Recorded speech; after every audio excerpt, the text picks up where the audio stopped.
É uma honra dar início às atividades de monitoramento das diretrizes aprovadas na última conferência.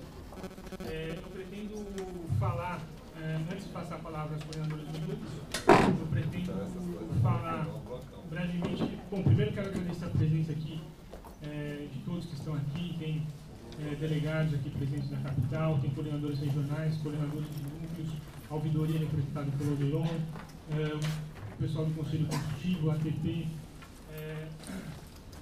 e a equipe da primeira sub também, da segunda e terceira. O terceiro sub, o professor público geral também está a caminho, o Luiz Montanetti, que também vai representar a administração juntamente comigo aqui na reunião. Bom, antes de passar a palavra aos coordenadores dos... Não, só para a gente cumprimentar todo mundo que está nas salas, né? Sim. As salas lá nas regionais, também vocês também puderam participar aí com a gente, né? Então a gente também agradece a presença, o esforço de todos para chegar até as unidades aí, e a gente vai estar junto aí pela internet.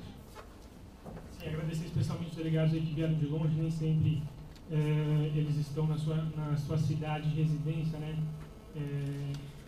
Acredito que eles estão na sede da regional e muitos, pelo que eu sei, em especial o pessoal de registro, aí se deslocaram de longe para chegar para acompanhar a presente reunião.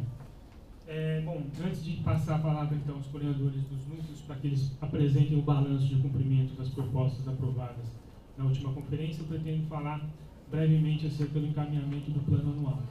Infelizmente ainda não tivemos tempo hábil de enviar o plano anual para o Conselho, por N motivos, em especial porque houve uma troca de gestão do Defensor Público Geral no presente ano. Também fizemos uma análise um pouco mais aprofundada de todas as diretrizes aprovadas na conferência, analisamos a viabilidade de proposta por proposta, fizemos alguns ajustes, todos eles no sentido de adequar a realidade temporal do período de vigência do plano e também as nossas possibilidades estruturais. Fizemos nesse meio tempo reuniões com os núcleos e também com a ouvidoria, também apresentamos para a ouvidoria a nossa proposta. E aí, em relação aos ajustes aqui feitos por nós pela administração no plano anual, eu pretendo falar, depois de cada coordenador de núcleo falar, em relação a cada eixo temático, eu falo os nossos ajustes. Eu também queria pedir um teto aqui, vamos tentar, como a gente começou pontualmente, até em respeito aos delegados que vieram de longe, que vieram de longe e estão acompanhando aí na sede da regional. Vamos tentar acabar às 9h30 para viabilizar, para que eles consigam voltar para casa em tempo hábil para descansar, e amanhã também é dia útil, né? Então, quer falar alguma coisa? Então vamos seguir, vou passar a palavra então vamos começar em sentido horário, a Ana, para falar para falar do monitoramento das propostas do eixo Núcleo da Mulher. A Ana, que é coordenadora do Núcleo da Mulher.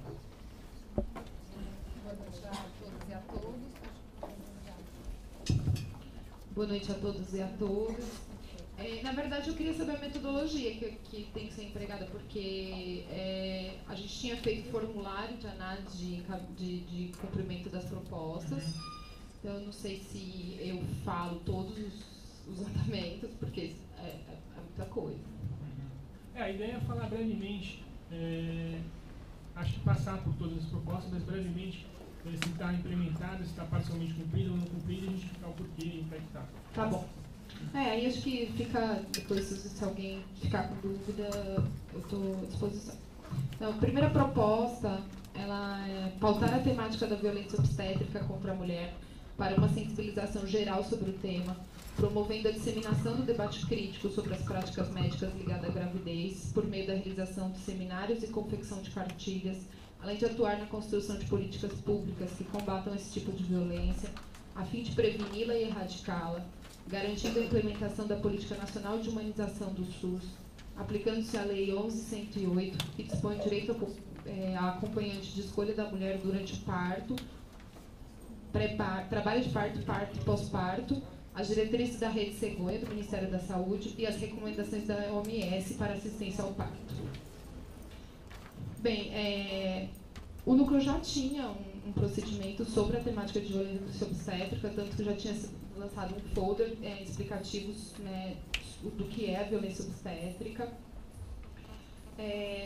no cumprimento dessa proposta, a gente está confeccionando uma cartilha mais robusta sobre a temática. Temos tentado pautar a temática no Judiciário, então realizamos uma audiência pública junto ao Ministério Público de São Paulo e Ministério Público Federal. Algumas recomendações foram encaminhadas dessa audiência pública. A gente vai trabalhar para alterar os currículos nas escolas de medicina.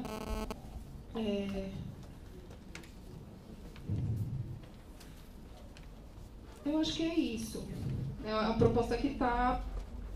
Eu acho que ela não tem, né, uma aplicação imediata, então ela é parcialmente implementada até o momento. Vamos à segunda. Atuar em defesa da mulher em situação de violência, com criação de cargos de defensores públicos e agentes da Defensoria nos juizados de violência doméstica e familiar e participar do movimento pela ampliação desses juizados em todo o Estado, acompanhando e apoiando projetos de leis que fomentem a aplicabilidade da Lei Maria da Penha, atuando para que sejam concedidas as medidas de proteção independentemente de processo criminal, bem como para que seja respeitada a competência mista dos JVDs, implementando as recomendações contidas no relatório final da CPMI da Mulher do ano de 2013. Com relação à criação de defensores e agentes, a Defensoria Pública hoje atua, só não atua em 5 varas especializadas. Foram criados nesse ano 7 cargos de defensores especializados. A gente entende, o Duque entende que não é suficiente, entende que todas as varas têm que estar cobertas e a gente luta para que isso seja efetivado. Com relação à aplicabilidade da lei, a gente participa do Compromisso e Atitude, que é um programa do governo federal, que promove reuniões, todos os órgãos do sistema de justiça e segurança, justamente para discutir a implementação, né, da lei, acompanhar e apoiar projetos de leis que fomentem a aplicabilidade. A gente também tenta acompanhar todos os projetos de lei, principalmente os que foram propostos pela CPMI de violência contra a mulher. Com relação às medidas protetivas, independente de processo criminal, essa questão já é um enunciado do CONDEG, da Comissão da Mulher do CONDEG, que é o Colégio de Defensores Públicos do Brasil todo. E com relação à competência mista do JVD, recentemente o núcleo fez uma reclamação no STF pelo descumprimento da ADIM, que declarou a Lei Maria da Penha constitucional. Então, a gente está aguardando a decisão. Vamos ao próximo. Promover a inclusão da mulher em situação de violência no programa habitacional e programas de assistência social, bem como elaborar medidas para a implementação de aluguel social, garantindo vaga em unidade de habitação popular, com previsão de cláusulas que determinem que o imóvel deva permanecer com a mulher em caso de separação ou divórcio. Essa é uma proposta também ainda não implementada. Com relação ao Bolsa Aluguel, a gente fez uma pesquisa das leis, a gente fez um projetinho de lei e mandou para todos os vereadores de todas as cidades que têm defensoria pública. Alguns vereadores já propuseram a lei nas cidades, então a gente está recebendo uma boa resposta disso. A gente explica nesse projeto de lei que esses recursos podem ser usados, recurso federal, então isso é muito bom porque não tem gasto para o município e eles conseguem efetivar a lei.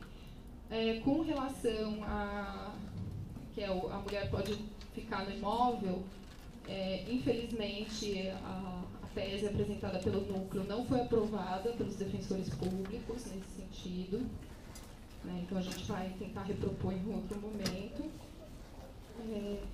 e a gente continua buscando a implementação. A atuação do DEDEM com autonomia em prol da legalização do aborto, principalmente em realização de campanhas asseguradas a ampla divulgação e participação popular. Essa é uma proposta que tem todas as conferências.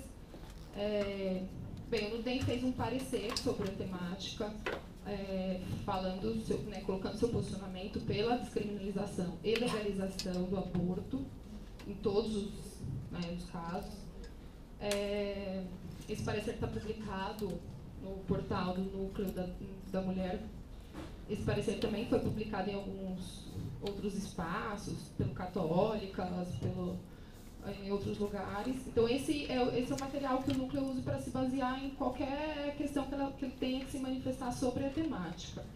Além disso, a gente vai procurar publicar um livro, alguma coisa sobre a temática com vários olhares. A gente está procurando as pessoas já para a gente fazer isso. E, além disso, a gente participa de um grupo de estudos sobre a temática, um grupo multidisciplinar, que tem gente do Brasil inteiro, que buscam estratégias para descriminalizar o aborto. Pronto. Exigir que a Delegacia de Defesa da Mulher funcione ininterruptamente durante 24 horas, inclusive aos finais de semana e feriados, em todas as localidades do Estado, com atendimento multidisciplinar, investindo na qualificação permanente dos profissionais, policiais, guardas civis e agentes, inclusive atendimento 190, para prestar atendimento humanizado e eficiente, de modo a efetivar os direitos previstos na Lei Maria da Penha, bem como visando a criação de banco de dados para a garantia da qualidade e atendimento integrado à mulher e tomada de medidas junto à SSP, a Secretaria de Segurança Pública. Então, com relação a exigir o funcionamento das delegacias 24 horas e finais de semana. Tem um projeto de lei na Câmara, que a gente tem acompanhado e apoiado nesse sentido. A Comissão de Constituição e Justiça já deu parecer favorável a ele. Além disso, a gente tem tentado uma articulação junto às delegacias da mulher, através da assessoria dessas delegacias. Aqui na Delegacia Geral de Polícia, a gente tem feito reuniões permanentes. Com relação ao atendimento multidisciplinar, a gente tem estimulado nessas reuniões que sejam feitos convênios, já que a polícia não prevê concurso. Com relação à qualificação permanente, a gente tem tentado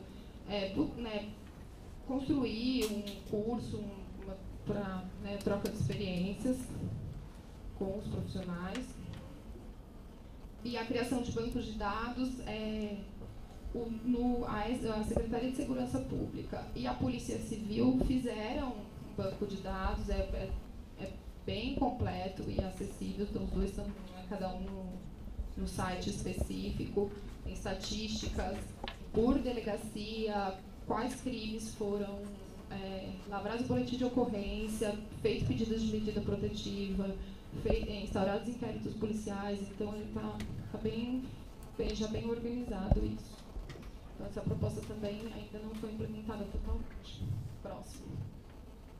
A mulher em situação de violência doméstica, obstétrica e qualquer outro tipo de violência, por se encontrar em situação de vulnerabilidade, será sempre atendida pela Defensoria Pública, independentemente da renda, inclusive a caso policial. Essa é uma proposta também que já tinha aparecido, através de uma articulação do NUDEM, a ouvidoria, em setembro de 2013, o Conselho inseriu o parágrafo 18º na deliberação 89, que fala dos critérios de atendimento. Ele fala que o atendimento, o defensor tem que atender a mulher em situação de violência doméstica na situação de urgência, mesmo em caso de denegação. Então, o defensor não pode se recusar a atender as medidas protetivas da mulher em nenhuma situação. O que é importante falar é que, como essa proposta é mais abrangente, ela busca outros tipos de violência também, e que a gente entende que a vulnerabilidade não ocorre só na questão das protetivas, o NUDEM entende que ainda não foi cumprida totalmente. A gente fez uma consulta à ouvidoria, tentando ver se a gente recebe reclamações de mulheres, se as mulheres estão insatisfeitas com esse atendimento, para a gente rediscutir essa questão. Fomentar a educação em direitos na conscientização e capacitação sobre violência de gênero, incluindo as pessoas com identidade de gênero feminino, e sobre todo qualquer assunto com relação à defesa e proteção da mulher nas escolas, comunidades carentes, conselhos municipais de defesa da mulher, entre outros, bem como os profissionais que atuam no atendimento da mulher através de cursos e palestras informativas e preventivas. No ano passado, a gente já começou um projeto de realizar cursos nas unidades da Defensoria do Interior. Esses cursos têm participação da rede de atendimento daquela localidade. A organização desses cursos, a gente oferece o curso às defensorias e aí, a partir daí, constrói em conjunto a programação do curso. Nesse próximo ano, a gente já está organizando palestras nos CRAS, CRES, CONSEGs e escolas da capital de São Paulo. E última, atuar pela garantia do acolhimento de mãe em situação de rua com seu filho recém-nascido em instituição adequada, tendo em vista que a situação socioeconômica, por si só, não exclui o exercício do poder familiar e da guarda. Essa proposta, a gente, na execução dela, a gente tomou conhecimento que o Núcleo da Infância e Juventude já tinha feito um mapeamento de todas as maternidades de São Paulo para verificar qual que era o procedimento de cada maternidade, quando da internação e parto de uma mulher em situação de rua e drogadita. A partir desse mapeamento, tem sido feitas reuniões periódicas, e aí o NUDEM está participando, para conseguir criar um fluxo único e um fluxo que não respeite o poder familiar, o exercício da convivência familiar e comunitária. São essas as propostas, estou à disposição para esclarecer dúvidas. Só vou comentar então duas propostas aí relatadas pela Ana, que a ideia entra naquela ideia de ajuste que a administração pretende encaminhar no plano anual, que é a 8.6, que é a mulher em situação de violência doméstica, por se encontrar em situação de vulnerabilidade, será sempre atendida pela Defensoria Pública. Em relação a essa proposta, na linha do que a gente já discutiu, de que o objetivo é dar maior execuibilidade às propostas aprovadas, de que a gente tem que adequar o plano, constar num plano que de fato vai ser cumprido no período de vigência, a ideia da administração é suprimir, sobretudo porque isso já foi deliberado no Conselho recentemente, em 2013, na verdade, e aí foi colocada essa proposta de o defensor fazer só os atendimentos urgentes, em relação, independentemente da renda. Agora, em relação aos demais encaminhamentos, a ideia é manter a faixa de renda. Depois que a gente conseguir atender isso, obviamente vai demorar um pouco, toda a faixa de necessitados no Estado, aí sim a gente pode voltar a analisar, mas enquanto a gente não conseguir atender população até 3 salários mínimos, a ideia nossa é suprimir. Em relação à proposta 8.8, que é o garantir o acolhimento de mães em situação de rua com seu filho recém-nascido, aqui é uma interferência muito mínima, mais de redação mesmo, trocar o garantir por atuar pela garantia, já que a gente não pode garantir questões que dependem de terceiros. E aí, então, eu proponho então, que o Patrick fale agora, e aí a gente abre os debates no final, depois que os números apresentarem. A primeira proposta é orientar os familiares de pessoas presas a respeito da ilegalidade da revista vexatória, inclusive adotando as medidas cabíveis. Essa atividade de orientação deverá ser feita por meio de plantões a serem realizados pelos defensores públicos junto às filas de visita nos estabelecimentos prisionais, bem como por outras formas. Esse tema da revista vexatória foi um dos principais temas de atuação do núcleo nos últimos tempos, certamente de maior mobilização, e no que concerne a proposta, foi elaborado uma cartilha explicativa que serve justamente para a entrega aos destinatários, ou seja, aos familiares de pessoas presas. E, nesse sentido, foram feitas algumas atividades de entrega diretamente nas filas de visita, e recentemente nós distribuímos as cartilhas para todas as unidades de atendimento da Defensoria Pública, no caso de criminal, para a entrega aos familiares que vão buscar o atendimento da Defensoria Pública. Então, essa proposta é uma proposta que ela tem sido cumprida, mas é uma proposta que demanda um cumprimento contínuo. Enquanto houver a revista vexatória, temos que continuar nessa entrega. Até agora, isso tem sido feito.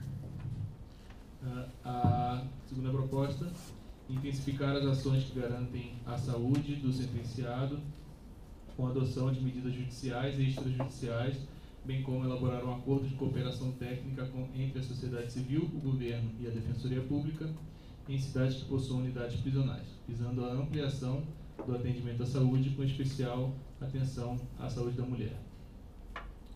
Nesse sentido, essa proposta também tem sido prioritária no âmbito do núcleo. Inclusive, a temática de atuação em tutela coletiva por meio da ação civil pública, em que o núcleo tem mais ações, né?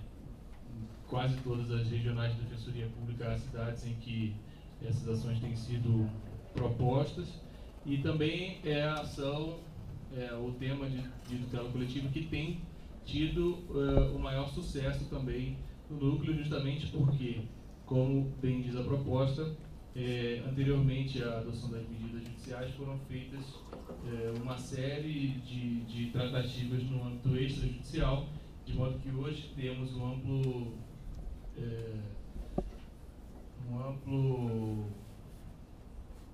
número de normas, seja no âmbito estadual e seja no recente Plano Nacional de Saúde e Atenção no Sistema Prisional, de modo que essa proposta ela também tem sido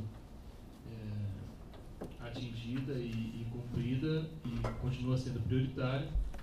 E também, com relação à saúde da mulher, isso também tem sido feito. Tem várias unidades femininas onde foram propostas ações civis públicas para a saúde, como em Tremembé, há algumas em andamento e tratativas, como aqui na capital, na penitenciária do Butantã, bem como temos especial atenção junto com o núcleo da mulher e o núcleo da infância também na saúde da mulher, aí a grávida e a lactante. E por fim, há uma outra proposta, em que eu vou ler aqui rapidamente, mas cujo destinatário é mais a administração superior do que o próprio núcleo, que tem nesse tema mais opinado e tentado encaminhar as propostas, que é instituir processo de reorganização do atendimento na área criminal com as seguintes diretrizes: a criação e implementação de plantão descentralizado de defensores em todas as regionais, extinção do atendimento especializado no DIPO, concentração da atuação e do atendimento na fase pré-processual no âmbito das atribuições do defensor público natural, e atuação junto às delegacias de polícia para garantir o direito de defesa no momento da prisão, inclusive temporária. Breves comentários, como eu disse, acho que o Lula vai falar um pouquinho também sobre isso. Com relação à atuação nas delegacias de polícia, ainda não há um número de defensores públicos suficiente, mas já avançou um pouquinho com relação ao que já foi a atuação da Defensoria Pública, especialmente no âmbito das manifestações populares, em que a Defensoria Pública tem tido uma atuação no âmbito das delegacias e, em alguns casos, de especial complexidade. E com relação à extinção da Defensoria Pública no DIPO, isso também tem sido fruto de estudo e bastante debate que ocorreu no âmbito da última distribuição de cargos da Defensoria Pública, e continua esse debate, e o Douglas vai poder falar mais um pouquinho, mas é uma medida que depende e que está relacionada ao momento de criação de cargos na Defensoria Pública, mas isso tem sido conversado bastante também. Então, em relação só às propostas apresentadas pelo Patrick, só comentar duas, que é a sugestão de ajuste por parte da administração. A primeira é 9.2,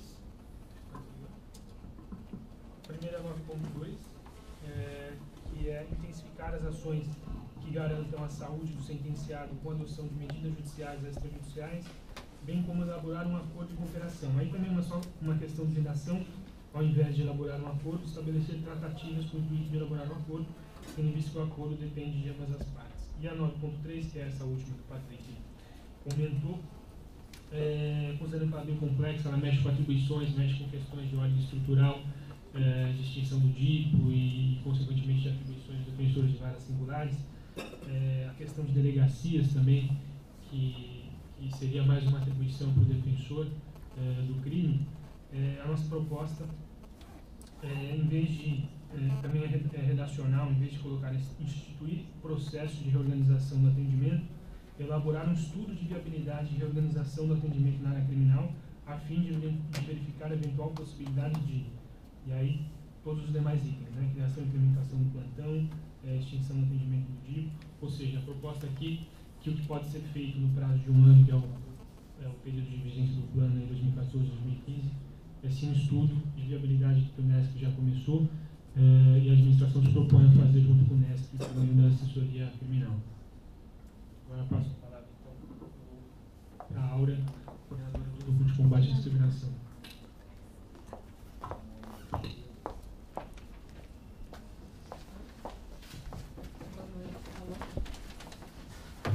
Boa noite a todos e a todas.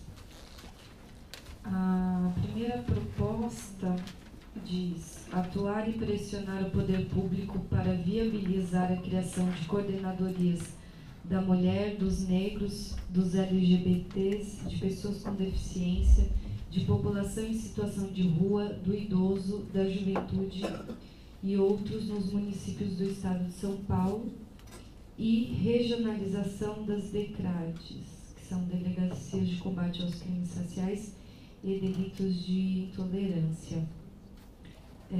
Essa proposta está parcialmente cumprida, né? No tocante aos negros, né, que compete ao Núcleo de Combate à Discriminação, nós temos feito articulações com a Prefeitura de São Paulo, né, para que tenha uma coordenação, mas que ainda não garantiu o atendimento adequado nos centros de combate ao racismo, né? Então, é uma proposta que ainda está em andamento, porque ainda a gente não conseguiu nem na capital, né, que essas coordenações, mas principalmente os centros de referência, que eles sejam realmente estruturados para atender a população. Então, é uma proposta que ainda está em andamento e que a gente tem enfrentado dificuldade até mesmo na capital. A segunda proposta diz: realizar mutirões para atendimento e proposição das medidas judiciais, a fim de buscar a efetivação de direitos difusos e de pessoas em situação de vulnerabilidade, por exemplo, para o ajuizamento das ações, a fim de promover a alteração do registro civil de travestis, transexuais e transgêneros. Essa é uma proposta que ainda não foi implementada quanto à realização de mutirão de atendimento. Mas as ações de alteração de registro civil de travestis, transexuais e transexuais, elas já estão sendo feitas na maior parte das unidades e regionais, pelos defensores da base e com o apoio do Núcleo de Combate à Discriminação. Nesse ponto, é importante lembrar que essas ações elas requerem que sejam instruídas com vários documentos, né? Então, na verdade, é melhor o atendimento no sistema, né, da triagem e dos polos na própria regional do que num mutirão, porque logo na inicial tem que se juntar vários documentos, né? Então é importante que a parte ela seja bem orientada, né, para propor ação. Então é mais importante que um mutirão para propor ação seria mais mutirões para orientar, né, as partes as pessoas dos documentos necessários para propor a ação. A terceira proposta diz capacitar um ou mais defensores públicos por unidade de atendimento especializado em questões de discriminação racial, LGBT, pessoas com HIV/AIDS, comunidades tradicionais, visando a interlocução com os órgãos da rede, com um núcleo especializado na capital, além do atendimento das vítimas, né? Essa proposta teve a redação alterada, né, por sugestão da administração, para retirar, estabelecendo-se uma coordenação de combate à discriminação por regional, né? Então, a proposta ficaria apenas em capacitar um ou mais defensores por unidade. Essa proposta também ela está sendo executada. Esse ano nós fizemos várias capacitações, dentre elas na Regional de São Carlos e Presidente Prudente. Então, é uma proposta que está em andamento. E a quarta e última proposta também é no mesmo sentido da penúltima, da anterior, e diz realizar ciclo de palestras na capital e interior sobre discriminação em geral, racial, LGBT, moradores de rua, pessoas com HIV/AIDS, pessoas com deficiência, etc., com relatos de experiências de vida de pessoas que são vítimas de discriminação. Também é uma proposta que está em andamento, que é bastante semelhante à anterior. Como eu disse, né, nós realizamos capacitações em Presidente Prudente, São Carlos, e também realizamos outras capacitações fora da Defensoria, em Taubaté, Santos e outras cidades do interior.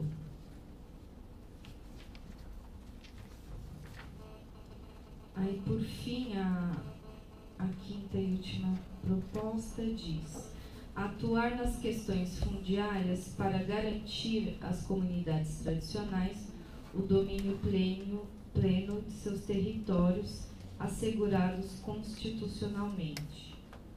Essa proposta também está parcialmente implementada, e eu queria destacar a atuação na comunidade quilombola de Ubatuba, que tem uma ação em andamento para garantir a permanência de uma comunidade quilombola numa área de preservação permanente, que foi uma ação, na verdade, né, uma defesa feita por uma das defensoras do Núcleo de Combate à Discriminação. Também temos atuação na área de registro, junto com um defensor da unidade, e recentemente fizemos reunião com uma comunidade cabocla da região que está atualmente no Parque Estadual do Petar e que tem tido seus direitos violados. Então, o núcleo tem atuado para garantir a permanência dessa comunidade cabocla no local, com seus direitos, né, como, por exemplo, do cultivo da roça coivara no local em que eles habitam. Tivemos também recentemente uma reunião em São Sebastião, junto com um núcleo de habitação, para discutir também os direitos de uma comunidade caiçara que reside em Ilhabela. Então, acho que são esses os principais pontos de atuação na área das comunidades tradicionais e fico à disposição para eventuais dúvidas. Obrigado, Aura. Só reforçar então a proposta 2.3, que a ideia, a nossa proposta é retirar a questão da coordenação por regional, né, na questão, na temática combate à discriminação, considerando que é uma normativa vigente, todos os defensores em tese têm que ter capacitação e atuação nessa área. Eu acho que no momento oportuno nós podemos rever, em especial quando vamos discutir no Conselho das Atribuições Mínimas, a gente pode rever isso, mas a princípio, pela normativa vigente, a ideia é deixar só a redação na questão de capacitação, na proposta 2.3. Salve, Mário. Boa noite a todos e a todas. Meu nome é Aldimar. Eu vou falar aqui em relação às propostas do Núcleo de Defesa do Consumidor. Em relação ao Núcleo de Defesa do Consumidor, nós tivemos duas propostas, ambas de caráter permanente. Elas são mais diretrizes de atuação, que são vêm bem ao encontro aí das atribuições, especialmente do Núcleo. A primeira delas é implementar o termo de cooperação que nós temos com o PROCON, que nós tivemos com o PROCON, que agora ele se expirou, inclusive, já falando da implementação da proposta, ele voltou para a gente, assim que teve a proposta, já iniciamos o trâmite para restabelecer essa parceria com o PROCON, e na semana passada ele passou lá no núcleo para as assinaturas finais. Então, imagino que ainda dentro desse ano a parceria esteja restabelecida. Ela visa, basicamente, fortalecer o sistema estadual de defesa do consumidor, estreitando e aproximando a atuação do PROCON e da Defensoria, tendo aí uma comunicação bilateral, tanto da Defensoria enviar casos que sejam afetos ao PROCON de defesa do consumidor, e o contrário, o PROCON, por exemplo, assim, identificar alguma atividade de alguma empresa que se mostre abusiva, passar para a Defensoria para que nós podemos entrar com ações civis públicas para combater esse tipo de prática. A segunda proposta, ela trata de educação em direitos nas escolas. É também de cunho permanente, está em execução. Ela tem essa segunda proposta, ela é subdividida em 3 eixos de educação em direitos na área do consumidor, voltado para 3 tipos específicos de consumidor: o consumidor jovem, o idoso e das pessoas com necessidades especiais. Dentre esses 3 eixos, o primeiro já foi implementado, fizemos estudos antes de iniciar as palestras com o consumidor jovem. Agora, o atual estágio de execução dessa proposta, dessa diretriz, é o estudo em relação ao perfil do consumidor idoso e do consumidor com necessidades especiais. Inclusive, a gente já iniciou recentemente as tratativas com o núcleo da pessoa idosa, defesa e com necessidades especiais, para justamente ter esse estudo prévio e ato contínuo, iniciar as palestras já bem direcionada para esse tipo de consumidores, né, com necessidades especiais. Basicamente são as 2 diretrizes do Núcleo de Defesa do Consumidor, e eu me coloco aqui à disposição para qualquer questionamento ou esclarecimento. Obrigado. Obrigado, Vimar. Posso só adiantar uma coisa? Pois não, claro. Vai daqui mesmo? Só levar o...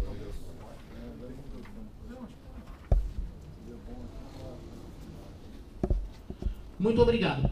Lembrando que hoje é dia 3 de dezembro, Dia Internacional de Luta das Pessoas com Deficiência, só pedir um pouquinho de atenção, porque desde todo o processo que nós participamos desde o início, foi colocada a terminologia adequada, até de acordo com a legislação do Brasil e com o nome do próprio núcleo da Defensoria, que faz um trabalho magnífico, que serve de exemplo até para outra galáxia, que é o núcleo do idoso e da pessoa com deficiência. Lembra sempre da pessoa e da característica da deficiência. Só pedir um pouquinho de atenção para esse aspecto, se a gente pudesse até... não sei se dá para alterar a redação, eu não vou me lembrar se passou escrito dessa forma no eixo, que eu estava mais no eixo da pessoa com deficiência, mas só pedir um pouco de atenção para a gente como já está dando exemplo quase com perfeição, só lembrar de usar a nomenclatura mais adequada. Obrigado pela participação. Qual que é o seu nome? Perdão. Daniel Monteiro, Conselho Municipal da Pessoa com Deficiência de São Paulo. Obrigado, Daniel. Boa observação. Acho que é possível, sim. Depois a gente conversa com de pessoa com deficiência, a gente faz os ajustes necessários. Só lembrando, só abrir uma exceção agora, mas lembrando que vamos deixar para o final os debates. Aldeirão, você quer falar alguma coisa? Eu só queria lembrar a todos que estão aqui, né, todos os delegados, todos que estão participando, que a ouvidoria está gravando, a defensoria também está gravando e vai ficar tudo depois publicado no site, tanto da defensoria como da ouvidoria. Tá? Chegou aqui um questionamento dos delegados. Então agora passo a palavra para a Luísa, coordenadora do Núcleo de Habitação. Boa noite. No que tange ao eixo temático Habitação e Urbanismo, foram apresentadas 7 propostas. A primeira consiste em garantir defensor público especializado na área de habitação e urbanismo e defensor para conflitos agrários, inclusive em conflitos territoriais com unidades tradicionais, em cada unidade, e, na impossibilidade, um defensor público especializado em cada regional. Essa primeira proposta, o núcleo possui um procedimento já antigo e a gente buscou acompanhar e monitorar nas unidades a atuação dos defensores. Foi feito a partir desse mapeamento, foi feito em dezembro de 2013 um encaminhamento de proposta de deliberação para o Conselho, que já foi apresentado no voto e está na pauta para julgamento. Então, é uma proposta que ainda não foi implementada, mas está em andamento e já foi encaminhada para o Conselho. A segunda proposta consiste em atuar na fiscalização dos programas sociais de habitação, na escolha dos contemplados e no cumprimento da legislação, por exemplo, com relação à demanda dirigida à CDHU, à Lei Cidade Legal e Lei Minha Casa Minha Vida, garantindo sua transparência. A ideia é a fiscalização desses programas. Nesse sentido, o núcleo possui procedimento administrativo também, que tem como objeto garantir que a população socialmente vulnerável tenha amplo acesso aos programas de financiamento público para a aquisição de unidades habitacionais.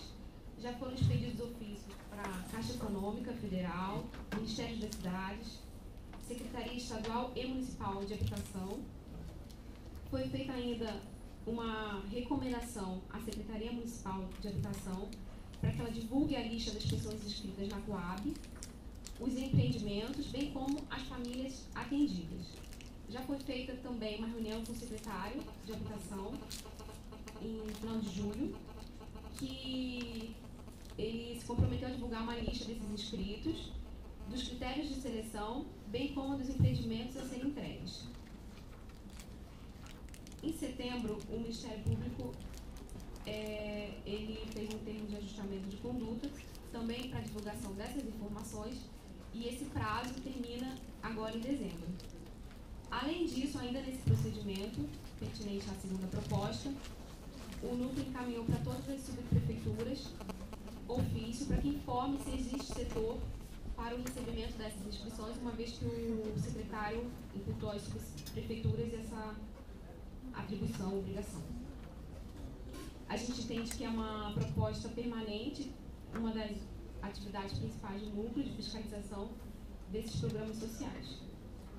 A terceira proposta consiste em atuar extrajudicialmente de forma prioritária nos megaprojetos da Copa de 2014, com vistas a salvaguardar o direito à moradia e o direito à cidade, de forma a evitar despejos forçados e os efeitos da especulação imobiliária, em especial em áreas definidas pelo plano diretor como ZEIS.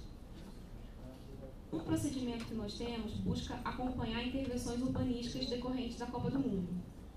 Nesse procedimento foi feito um mapeamento das áreas, foram expedidos ofícios com diversas requisições, foram feitos, a gente acompanhou remoções e respectivos atendimentos habitacionais no bojo desse procedimento e, paralelamente, foram abertos diversos outros procedimentos por força das remoções, cada um desses procedimentos pertinente a uma comunidade específica.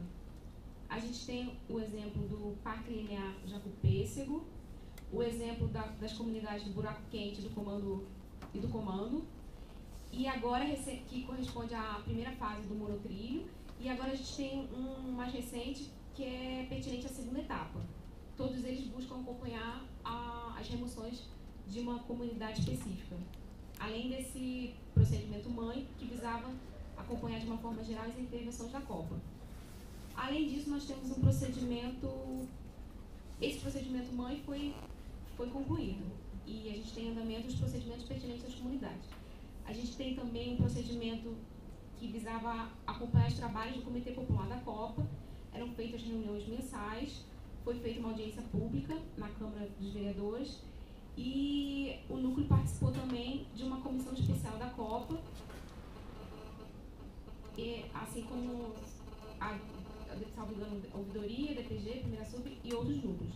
Esse procedimento também já foi concluído. Então, no que tange essa terceira proposta, nós temos em andamento ainda os procedimentos pertinentes às comunidades, que algumas a gente ainda está em fase de discussão, qual vai ser o atendimento, em fase de conversa com o município para saber qual vai ser o atendimento. Outras, as comunidades, como do Buraco Quente, já fizeram a escolha de qual seria o atendimento, e a gente está acompanhando para quando o prazo de entrega, enfim, o andamento das obras. A quarta proposta consiste em cobrar da Prefeitura o rápido cadastramento dos loteamentos regularizados perante a Secretaria da Fazenda. Essa proposta foi uma proposta específica de uma cidade,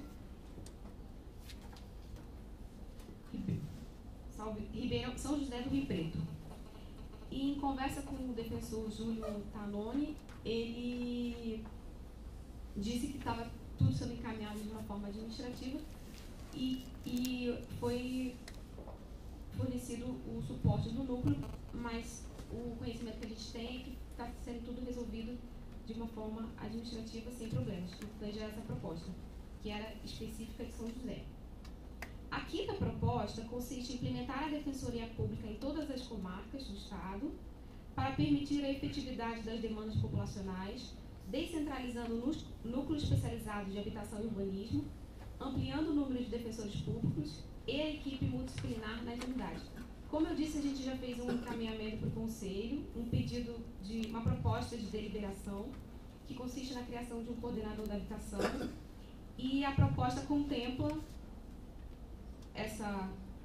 a proposta de deliberação contempla a proposta apresentada na conferência e inclui ainda no pedido, quando possível, a equipe multidisciplinar para atuar nessa questão.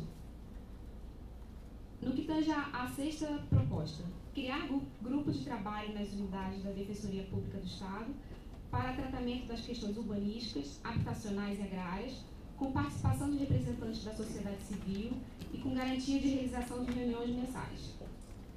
E aí, mais uma vez, eu vou reportar a proposta encaminhada para o Conselho.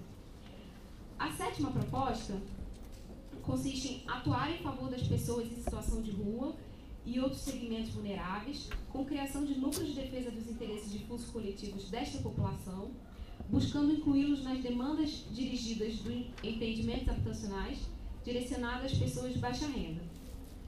Nós temos um procedimento que ele acompanhava a revisão do plano diretor do município de São Paulo e há pertinência com essa proposta, uma vez que uma das principais preocupações desse procedimento é a garantia de que o novo plano aponte uma política pública que atenda especificamente as famílias de renda familiar de até um salário mínimo.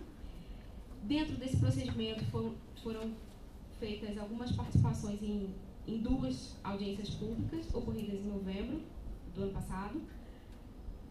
A participação nas reuniões de um grupo de trabalho que discutia esse projeto de lei antes dele ser votado. A participação em um seminário no Instituto Polis, bem como a participação na elaboração de uma carta aberta e documentos contendo sugestões de emendas ao projeto de revisão do plano diretor. Esse plano já foi aprovado, então a gente entende que, no que tange esse procedimento, ele foi concluído. Nós temos ainda outros procedimentos pertinentes à 7ª proposta. Há um procedimento que apura eventual violação decorrente da omissão em implantar um programa de locação social disciplinado pela Lei Estadual 10.365 de 99. Esse programa é destinado a prover moradia às famílias de baixa renda. No bojo desse procedimento administrativo foram expedidos ofícios de diversos entes, confirmada a inexistência de um decreto regulamentar dessa lei estadual. Foi feito um estudo no bojo desse procedimento administrativo sobre a existência de programa similar em outros estados e outros países. E pelo núcleo foi adotado o mandado de junção como uma forma possível de salvaguardar esse direito de moradia previsto nessa lei. Nós escolhemos já um grupo que vai ser, o modelo vai ser, a gente vai apresentar um mandado de junção e eles vão ser os contemplados, um grupo de indivíduos que são idosos em situação de vulnerabilidade social, todos já cadastrados há alguns anos na fila, não, mas cadastrados para obter um atendimento habitacional, não existe fila, na verdade. E aí a gente está em andamento com esse procedimento, está nessa fase. A gente está recolhendo material com a dona Olga, que vai ser, que é nosso elo com esse grupo. Temos outro procedimento aberto recentemente e é uma atuação conjunta com o Núcleo de Direitos Humanos para estudar os programas habitacionais da população em situação de rua. E aí, nesse ponto, eu vou deixar um pouco para o Núcleo de Direitos Humanos, que tem uma atuação específica no POP Rua, que é o atendimento jurídico à população em situação de rua, realizado pela Defensoria desde 2011. Por fim, eu gostaria de falar que teve uma resolução 61 de 2014 do Conselho Municipal de Habitação daqui de São Paulo, que estabeleceu novos critérios adicionais aos critérios prévios federais para o programa Minha Casa Minha Vida. E nesses critérios, no item vulnerabilidade social, foram contemplados os idosos, gay, bissexual ou mulher, pessoas independentes da orientação sexual em situação de violência doméstica, os transexuais ou travestis e as pessoas oriundas de situação de rua e os negros ou índios. São essas as considerações do eixo aplicação do político. Obrigado, Luísa. Com relação, só fazer dois comentários em relação a duas propostas do núcleo de habitação, que é a 5.5 e a 5.7. Em relação a 5.5, a proposta é implementar a defensoria pública em todas as comarcas do Estado para permitir a efetividade de demandas populacionais. A nossa proposta é só ter a primeira parte e manter o resto, que é, ao invés de implementar a defensoria pública em todas as comarcas do Estado, que não é factível no período de vigência do plano, só expandir a defensoria pública para outras comarcas do Estado, mantendo a redação, o restante da redação da forma como veio da conferência. E a 5.7, isso a gente conversou também com o núcleo de habitação, com o núcleo de direitos humanos. Eu vou ler ela inteira, que é atuar em favor das pessoas em situação de rua e outros segmentos vulneráveis com a criação de núcleos de defesa dos interesses difusos coletivos da população, buscando incluí-los nas demandas dirigidas a empreendimentos habitacionais. A ideia também é retirar só a parte de criação do núcleo de interesses difusos das pessoas em situação de rua, considerando que, pelo menos no período de vigência do plano, não vai ser uma prioridade, também a gente não vê necessidade. Sem prejuízo, a gente rever isso futuramente e, se for necessário, criar, de fato, esse núcleo. Passo a palavra, então, para a Renata, agora, que é coordenadora do núcleo das pessoas com deficiência. Do idoso. Do idoso. Bom, boa noite a todos e a todas. Eu vou passar aqui as propostas, né? A primeira proposta é para garantir, junto às instituições de ensino, nos níveis básico, médio, superior, a inclusão de todos os tipos de deficientes, né? Também aqui deve ser pessoa com deficiência, entendendo inclusão como garantir por meio de tratamento e avaliação diferenciadas, conforme sua deficiência, o profissional capacitado para tal, para obtenção de igualdade de condições de aprendizagem e ingresso no mercado de trabalho, com a criação dos agentes de inclusão, bem como o transporte escolar devidamente adaptado, observando-se as especificidades relativas às necessidades dos usuários. Em primeiro lugar, eu queria falar que praticamente todas as propostas dos direitos do idoso e da pessoa com deficiência, elas são extremamente amplas, né? E é até um pouco difícil de a gente trabalhar e poder, porque eu acho que foi uma reunião de propostas, né? E acabou tendo essa característica muito ampla e que às vezes parece que tem partes que não se combinam com o que está escrito, né? Mas em relação a essa questão em especial, o núcleo tem já um procedimento já bastante antigo para disponibilização de agentes de inclusão em escolas.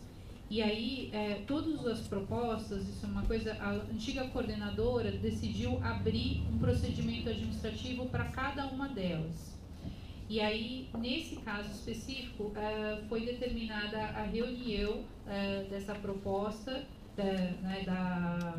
da conferência com o procedimento que a gente tem para garantir agente de inclusão. No caso, nesse procedimento de agente de inclusão, que ficou definido, inclusive isso já foi votado pelo núcleo, a realização de 3 audiências públicas, uma na capital, outra na região metropolitana, que seria em Osasco, e outra no interior, no caso Sorocaba, né? Essas audiências públicas a gente está trabalhando para organizar elas para o início do ano que vem, provavelmente lá para março do ano que vem, e porque precisamos organizar locais específicos, precisamos esperar passar o período de férias, né, e para poder ouvir a população.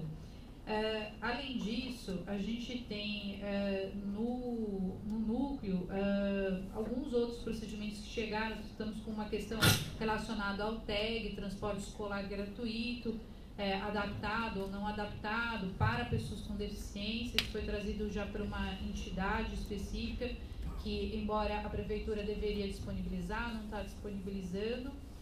E nós temos também recebido outras questões em relação ao autismo, da falta de pessoas especializadas para atendimento das pessoas com autismo nas escolas.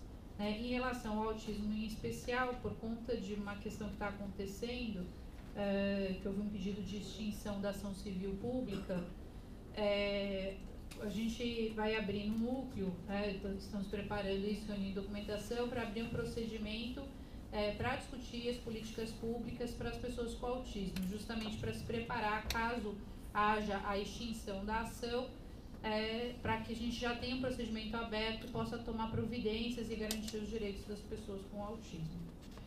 E aí envolve também a questão educacional, né, desse público. Em relação à segunda proposta, ela fala em atuar especificamente, através da Defensoria Pública, pelo cumprimento da legislação referente ao acesso da pessoa com deficiência, com mobilidade reduzida e idosos em ônibus municipais, intermunicipais, interestaduais e rodoviários, que é meio estranho também, mas inclusive com a disponibilização de transporte especial adaptado sem reduzir sua capacidade econômica, entendendo acesso como entrada e permanência dentro do veículo, sinalização sonora e visual, braille, elevador e espaço para usuários de cadeiras de rodas e obesos, entre outros, né? Então, vocês podem ver que as propostas elas são bastante amplas. Em tese, dá para dividir em diversos procedimentos administrativos, alguns que o núcleo, inclusive, já tem. Em relação a transporte, são vários os procedimentos administrativos que o núcleo tem. Eu não daria nem para a gente falar sobre todos eles aqui especificamente, mas tem sobre intermunicipal, sobre interestadual. Nós estamos trabalhando na elaboração de uma cartilha específica de transporte para idosos, né, e vamos fazer uma pesquisa com todas as unidades da Defensoria Pública, porque precisa verificar como é que os municípios definiram a questão da gratuidade para o transporte para os idosos. Nós temos uma questão também aqui, especificamente na cidade de São Paulo, em relação ao bilhete único especial. e tem um procedimento aberto para a inclusão de uma deficiência em especial na portaria intersecretarial número 1 de 2011. A gente já fez uma reunião com a SPTrans. A SPTrans vai rever essa portaria intersecretarial e vai convidar a Defensoria Pública a fazer parte desse grupo de trabalho.